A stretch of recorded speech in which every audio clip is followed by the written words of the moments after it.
Salut à tous et à toutes, c'est Poulop, le professeur de BD de dessindigo.com, et aujourd'hui, je vais vous proposer de designer un personnage de fantasy.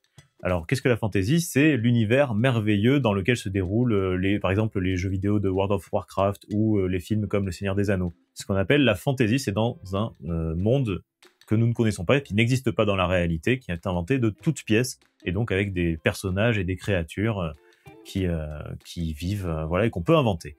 Je vous parle de ça parce que dans la formation BD sur dessindigo.com, on raconte une histoire de fantasy. Donc ici, on va inventer un personnage qui pourrait être dans cette histoire, tout simplement. Alors, pour dessiner un personnage de fantasy, ce n'est pas très différent des autres genres, finalement, de BD. Il va juste falloir penser à quelques petites choses pour que le personnage ait l'air un peu merveilleux et différent d'un humain. Nous, ici, on va faire une espèce d'ogre, de troll des cavernes, un peu guerrier. Donc, j'imagine, alors je ne l'ai pas préparé, hein, donc j'imagine qu'il aura des grandes dents un peu menaçantes, une carrure assez imposante, peut-être un gilet fait de fourrure et probablement une arme dans la main. Et un air un peu bené parce qu'il aime bien taper et il ne sait pas faire grand-chose d'autre, je pense, ce troll. On va l'appeler le troll. Voilà. Et ce troll, alors comment on va faire? Donc on va commencer par un bonhomme bâton, comme chaque personnage qu'on fait en général. Je pense qu'il aura une tête un petit peu carrée, donc de base, je vais partir sur un carré pour faire le personnage. Et il aura un cou large dessous. S'il a des épaules larges, les épaules, donc ça c'est la ligne des épaules. Elle sera présente ici, hop. Et on va déjà faire un peu le contour des épaules pour faire la suite. J'imagine que ce personnage il sera un peu recroquevillé en temps normal quand il n'est pas en train de se battre. Donc la ligne d'énergie va être comme ça. Ça c'est son torse qui va aller vers l'avant. Ici la taille. Et là on va arriver au bassin. Donc ça c'est un crayonné, hein. C'est un croquis, un crayonné que je vais préciser après dans un deuxième temps. On arrive aux jambes, et les jambes, je pense que je vais lui faire de petites jambes en fait. Parce que en dessin, en dessin un peu cartoon, si vous faites un personnage qui a de petites jambes, ça marche bien avec un gros torse, et vice versa. Voilà, hop, j'affine un peu déjà. Donc si je veux lui faire tenir un objet, il va falloir que je décide ce qu'il va tenir justement comme objet. Alors moi je partirai de base sur une lance, je pense, ou une sorte d'épée. Attendez, je gomme un peu. Dans la fantasy, souvent ce sont des armes plutôt médiévales qu'on utilise. Donc des lances, des arcs, des épées, des catapultes, tout ça. Donc j'ai pas la place ici de mettre une catapulte, alors je vais mettre une lance. Voilà, il va s'appuyer sur sa lance. Il va être aux aguets le personnage, en train d'attendre le combat parce que c'est son activité favorite.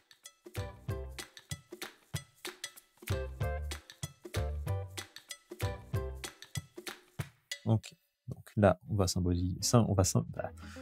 symboliser la lance ici par le trait. Un trait simple pour l'instant. Et une petite forme comme ça. Alors vous voyez là que pour l'instant, il n'y a rien de très précis, hein.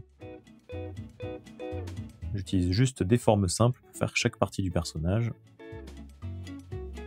Et on va imaginer tout ce qu'il porte en suivant. Voilà. Hop, ici il manque le bras, c'est important quand même. Et voilà, on a le squelette de notre personnage, la forme générale. Maintenant, ce que je vais faire, c'est que ce calque-là, je vais le rendre un peu transparent, pour pouvoir dessiner par-dessus tranquillement, juste assez pour pouvoir le voir encore. Je vais créer un calque par-dessus. Alors ce que je fais là sur cette tablette, vous pouvez le faire sur tous les logiciels de dessin, hein. La plupart gèrent les calques. Voilà. Ou sur feuille, vous utilisez le crayon et après l'ancrage pour ancrer par-dessus. Ce personnage, du coup, on va le préciser. J'ai envie qu'il ait une grosse mâchoire. Si c'est une brute, forcément, il va avoir une grosse mâchoire. Ce qui va le différencier d'un être humain, déjà. Même si, en cartoon, un être humain, on peut lui faire une mâchoire un peu exagérée comme ça, mais là, le but, c'est de le différencier un peu. Et avec des dents comme ça qui vont remonter. Parce que je trouve que ça fait un peu menaçant, ça fait un peu guerrier, et c'est rigolo en même temps.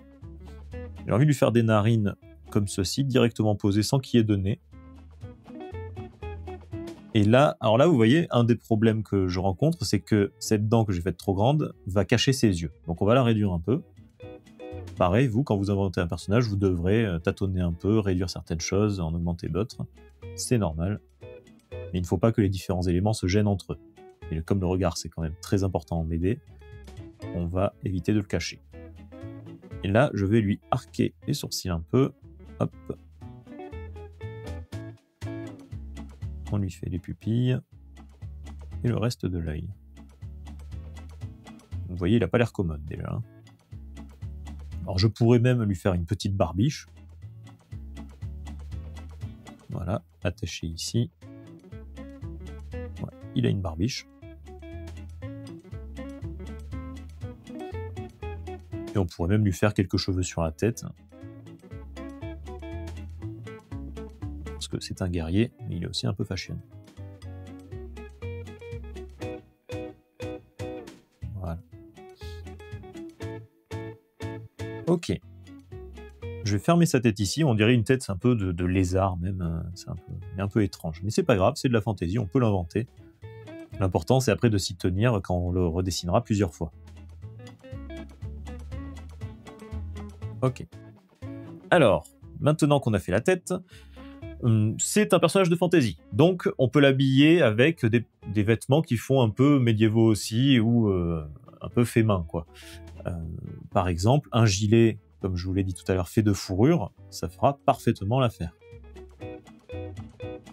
Mais comme c'est un guerrier, sur ce gilet, je peux ajouter une bandoulière qui va tenir d'autres armes derrière lui, un fourreau pour une épée ou quelque chose comme ça. Donc je vais rajouter ici une petite bandoulière qui va passer sur son corps. Vous voyez que je m'inspire du crayonné qui est juste derrière. Voilà. Et ici, je peux lui ranger même devant un couteau. Parce qu'il aime bien toutes les armes blanches. Voilà. Hop, je vais faire un manche de couteau ici. On dirait un peu un couteau de cuisine, mais c'est pas très grave. Et ici, je vais lui mettre une ceinture. Une ceinture avec une boucle visible. Voilà.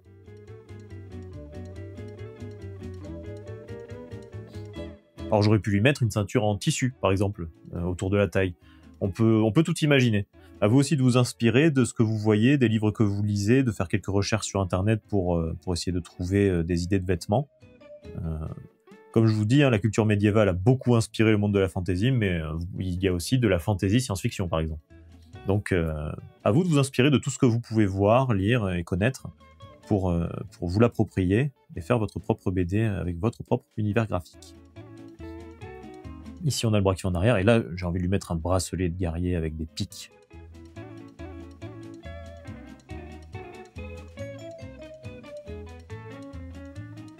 Hop, un bracelet ici.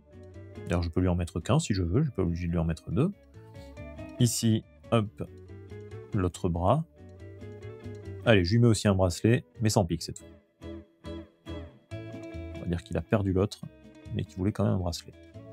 Alors, ce que je suis en train de faire d'ailleurs, c'est pas juste pour m'amuser, mais inventer une histoire aux accessoires des personnages, ça peut vraiment servir après dans la BD à expliquer leur comportement, l'attachement à un objet en particulier par exemple. Donc n'hésitez pas à vraiment inventer des histoires, même aux objets des personnages, aux accessoires, comment ils les ont eus, est-ce qu'ils y tiennent, est-ce qu'il y a une histoire derrière, est-ce que c'était un cadeau d'un proche, ça peut être utile, ça vous servira pour la suite. Et cette lance là, je la trouve trop droite. Donc ce que je vais faire, c'est que on va dire qu'il l'a fabriqué lui-même, donc dans un bois un peu incertain. Enfin, mal taillé en tout cas. Peut-être qu'il a trouvé une racine assez solide d'un bois qui n'existe pas dans notre monde à nous. Voilà, et il va finir en pic comme ça. Je vais rajouter une petite texture de bois. Et ici, on va avoir besoin de cordes pour fixer le silex de la lance.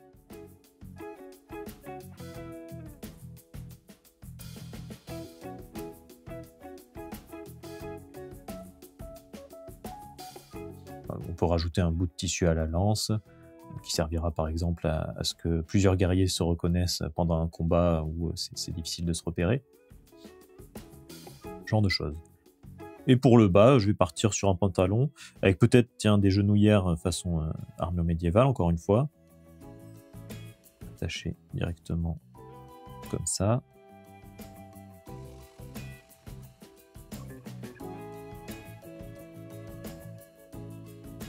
Voilà. Et on peut lui mettre des petites bottes.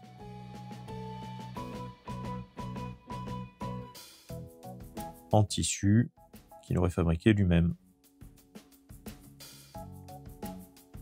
Voilà, là je fais un petit effet de couture pour qu'on voit qu'elles sont en tissu.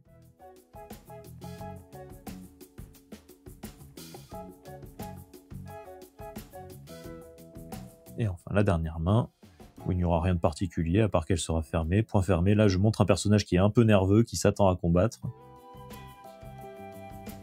Et voilà, on a un personnage qu'on vient d'inventer. Alors, il me manque encore le gilet, mais lui, il est rentré un peu dans la ceinture, donc c'est pour ça que je ne l'ai pas beaucoup précisé. Hein. C'est à la couleur, après, qu'on peut plus le démarquer. Donc, voilà. Et nous avons un personnage de fantasy que je viens d'inventer. Alors là, c'est un deuxième crayonné. Normalement, il y aura aussi une étape d'ancrage à la suite. Je peux aussi rajouter, par exemple, la petite ombre en bas du personnage, comme ça, pour le compléter. Et c'est suffisant pour le premier croquis. Une fois votre personnage bien dessiné, vous pouvez le retravailler, le redessiner, puis l'ancrer afin de l'inclure par la suite dans votre bande dessinée. C'est tout pour cette vidéo. On se retrouve sur la formation BD dessindigo.com si vous voulez, où il y aura plus de détails sur tout cet univers-là et la manière de créer une BD. Et en attendant, je vous dis à la prochaine. Salut tout le monde!